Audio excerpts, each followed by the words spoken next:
And here is the Writer's Almanac for Sunday. It's the 2nd of August, 2020. It's the birthday of the Chilean novelist Isabel Allende, born in Lima, Peru, 1942, author of 17 books, Eva, Luna, Portrait in Sepia, and many others. Grew up in a family of diplomats, spent her childhood in Peru and Lebanon, and then moved back to Chile as a teenager, moved in with her grandparents in Santiago. Her grandfather told her stories about the history and legends of Chile, and it was through him that she finally fell in love with her own country. She became a journalist. And then her father's cousin, Salvador Allende, became the first elected socialist president of Chile.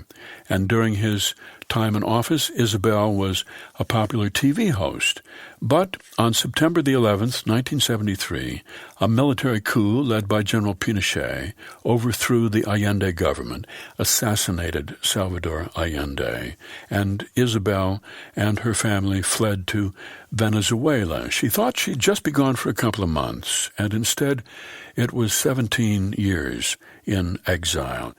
When she was in Venezuela, she found out that her beloved grandfather was dying in Chile. She couldn't go back to see him, so she started to write him a letter to reassure him that she would remember all of his stories and his memories.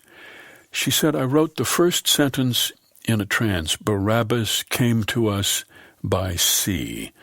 Who was Barabbas? Why did he come by sea? I didn't have the foggiest idea, but I continued writing. I locked myself in the kitchen to write after dinner. I wrote every night, oblivious to the fact that my grandfather had died. The text grew like a gigantic organism with many tentacles, and by the end of the year, I had 500 pages on the kitchen counter.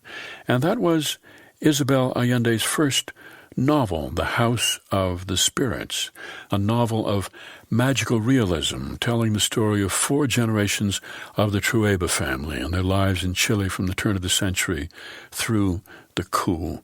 The House of the Spirits, which begins, "Barabbas came to us by sea," the child Clara wrote in her delicate calligraphy.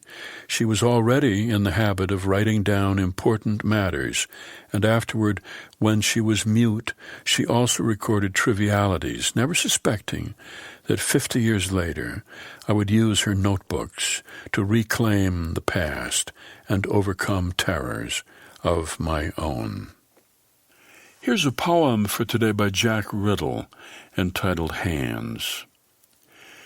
My grandfather grew up holding rags, pounding his fist into the pocket of a ball glove, gripping a plumb line for his father, who built what anyone needed. At 16, wanting to work on his own, he lied about his age, and for 49 years carried his lunch to the assembly line, where he stood tightening bolts on air brake after air brake along the monotonous belt. I once asked him how he did that all those years. He looked at me, said, "I don't understand. It was only 8 hours a day," then closed his fists. Every night after dinner and a Pilsner, he worked some more.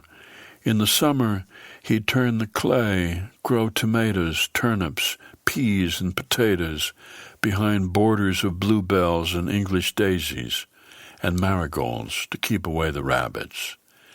When the weather turned to frost, he went to the basement, where, until the seeds came in March, he made perfect picture frames, each glistening with layers of sweet shellac.